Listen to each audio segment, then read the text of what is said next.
More than 2 million Indians have surrendered their passports since 2011. It's a silent exodus, but that number only tells the part of the story. It does not count millions more who still hold an Indian passport but have already left in every way that matters, building their lives, careers, and families on foreign soil. This is not just giving up on a document, it's something quieter and much, much larger. So, what would it take for you to leave everything you have ever known? For a growing number of Indians, this is not a thoughtful experiment, it's a reality of life planned and lived elsewhere. The act of surrendering the passport is often just the final piece of paperwork in decision that was made years before. So before we talk about reasons or policies, let's just pause for a second and actually look at what's happening on the papers. Because once you see the numbers, it's hard to pretend this is a fringe issue. And let's break down the official numbers because they paint a stark picture of final step in the journey. According to the data from the Ministry of External Affairs, in 2020, around 94,145 people gave up their citizenship.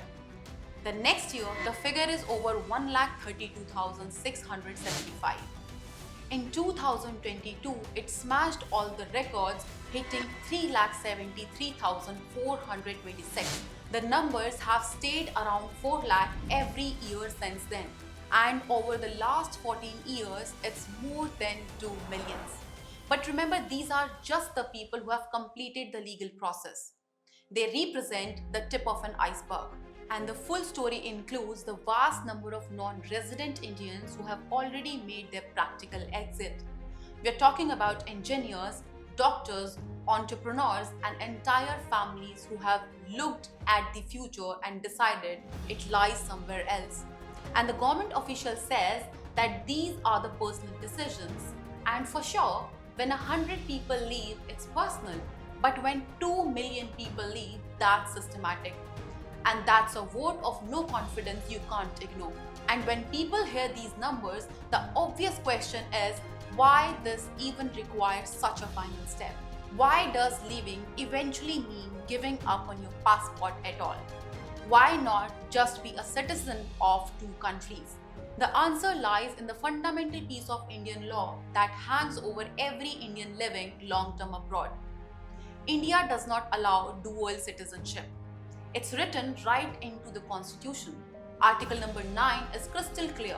If you voluntarily acquire the citizenship of another country, you automatically cease to be the citizen of India. It forces an all or nothing choice. You are either Indian or you are not. This means for an Indian professional who has spent years building a life in Canada, the moment they qualify for Canadian passport, it becomes a fork in the road. To accept the passport that offers stability and global mobility, they must formally renounce their Indian passport. For those who have already left emotionally and financially, this is the last legal tie to sever. For millions of others living abroad, it's a difficult future decision they know is already waiting for them. Now, to be fair, government does offer something that's often presented as a middle ground. But it's not what most people think about it. Now, the government answer to this is the Overseas Citizen of India card, or OCI. On the surface, it looks like a decent compromise and it's often mistaken for dual citizenship, but it's absolutely not. The OCI card is essentially a lifelong visa.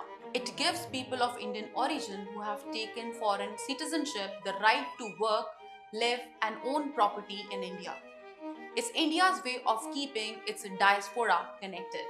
But here is the catch: the OCI card does not grant the rights of a citizen. You cannot vote and you cannot run for public offices.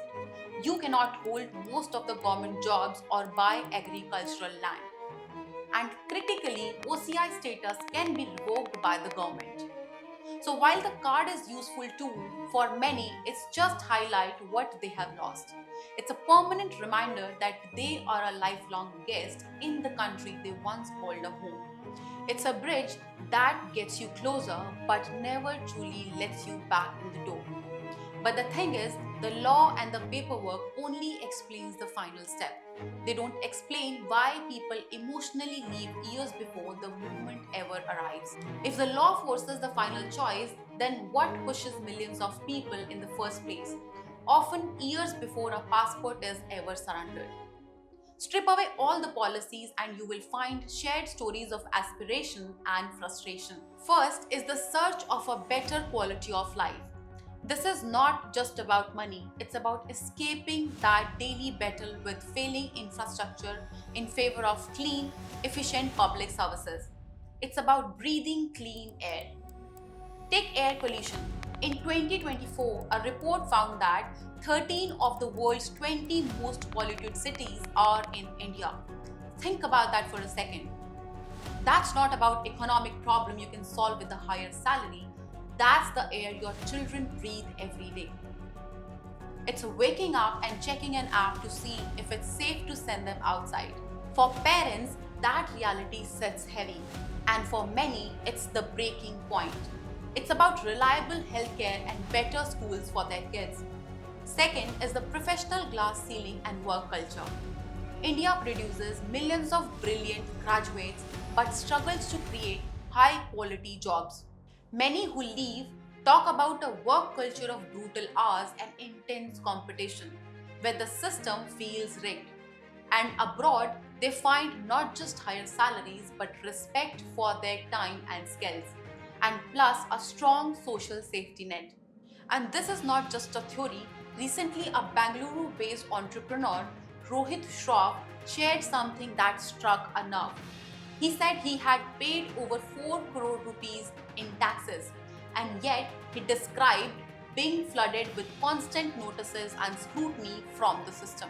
And eventually, he said he plans to move his business and life outside India because building here had become exhausting instead of enabling. When compliant builders feel pushed to leave, the problem is not intent, it's the system they are working inside. Third is the simple desire of mobility. An Indian passport is weak, requiring visa for travel to most of the developed world, a constant headache for global professionals. A passport from the US, Canada, or a European nation opens up to the world, and this practical advantage is a powerful loop. And finally, there is a flight of the wealthy. The Henley Private Wealth Migration Report projects 4,300 millionaires have left India in 2024 alone. They are seeking a stable governance and a less bureaucratic environment. And this is where the contradiction becomes impossible to ignore. Because all of this is happening at the same time, India is being described as a rising global power. It's the world's fastest growing major economy. While the government announces billion-dollar infrastructure projects, millionaires are moving their wealth offshores. And this is not limited to people struggling to make it work. Even those at very top are quietly choosing lives outside India. Take Virat Kohli for an example. At the peak of his career, with everything India can offer, his family spends most of the time abroad. It's just a personal choice that reflects a broader shift. What does it mean when the people most capable of building the future, the skilled, the ambitious, the successful are choosing to build their life elsewhere? This decision to leave India is rarely about lack of patriotism. It's born from a painful mix of love for the country and frustration with its realities. A system that too often fails its people. A diaspora built on success is one thing.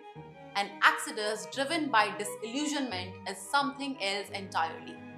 The silent departure of millions is not just a collection of personal choices, it's a vote of no confidence in Indian dream. Now we have gone through the data and the policies, but the real story is your story. Whether you have surrendered your passport or living abroad long term with an Indian passport, drop your story in the comments. What made you stay and what made you go? And this is the conversation our country needs to have. And it needs to be an honest one. Which brings us to the question we started with. Why are so many people building lives somewhere else even when they still care deeply about the country? People are not leaving because they hate India. Many leave because they love it. And that's what makes it hurt.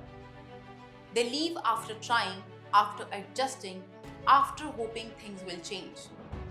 They leave when hope runs out, or when pragmatism wins, or when their children's future becomes more important than their own sentiments. Some leave quietly without even surrendering a passport, living in a kind of limbo between two worlds. For most people, the choice is not sudden. It builds slowly and it carries a lot of weight. What's striking, most people who leave did not fail. They had the ability to stay, they just decided not to. So, this is not just about documents or number, it's about the gap between potential and reality, between what India promises and what everyday life actually delivers. And that tension between pride and frustration, between belonging and limitation, between hope and reality, that's the real story behind every surrendered passport. The exodus is quiet, but the message is clear loud. And it's one we can't afford to ignore. But if you think these conversations matter, please subscribe and share this video. This is my perspective on what matters. See you in the next video.